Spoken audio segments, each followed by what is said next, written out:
So, since hindi ako mapakali, pakita ko na lang sa inyo. Charang! Let me tell you, I love you.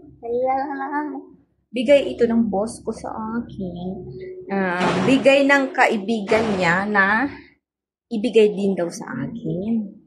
So, ayan, wait. Ikaw ang dahilan. Ikaw ang dahilan. Ayan, guys. So, kanina, nilapag ko siya dito. Biglang nalaglag. Tapos, yung. So, ito siya.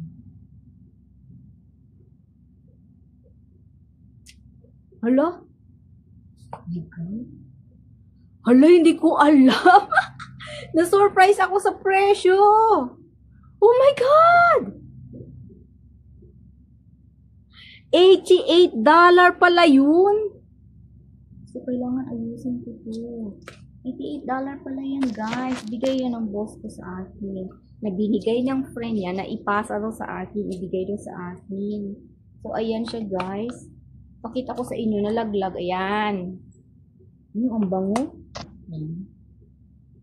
Ang bango talaga. So, ayan na, oh. O, ayan, oh. Andyan yung, ganyan na siya. Kasi kanina natanggal.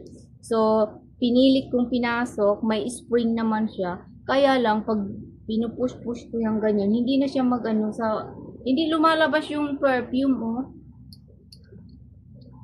Wala talaga. Kasi nga, tumaas na yung ano, yung spring niya nasa taas na, ayan. So, sino may alam? Ano kaya itong gagawin dito? Pwede kaya itong ayan, ibukas ng ganyan. Tapos, mabibili kaya ito. Hindi na talaga siya kasi yung ano, yung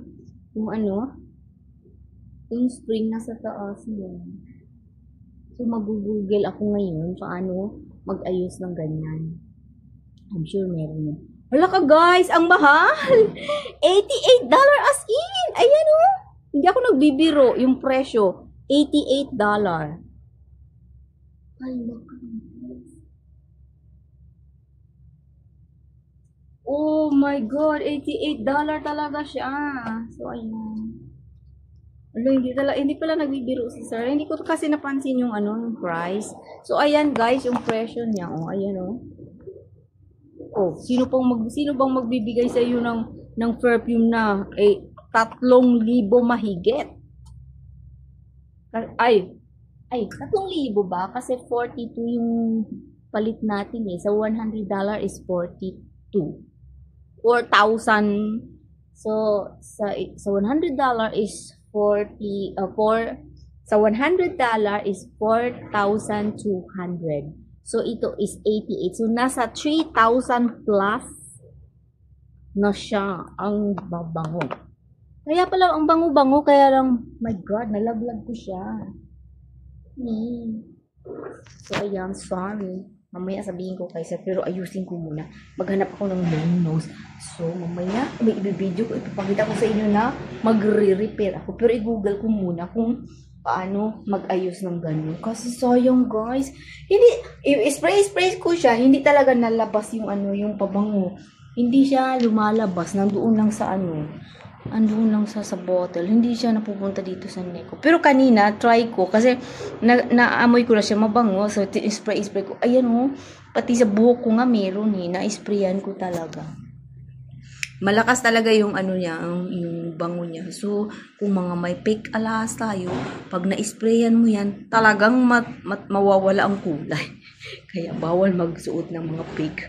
Pag may perfume kang ganun. Kasi malakas kasi siya. So, ibig sabihin, makakapag-fade ng yun, mga alahas na peke. So, yan. Pag strong kasi ang mga mabango talaga, imported man yan siya or hindi imported. Pag strong talaga siya, ginamit mo siya, spray dito, tapos gumamit ka ng mga peking alahas. Mamaya, pagdating mo, galing ka sa labas, pagdating mo, tignan mo yung alahas mo, ba't nang ibang kulay? Sasabihin mo, ay pangit pala yung nabili kong alahas ko, mabilis lang nag-fade. Pero hindi mo alam dahil sa perfume mo po yun. Kaya wag na maggamit ng fake kung magagamit ka ng maraming pabango.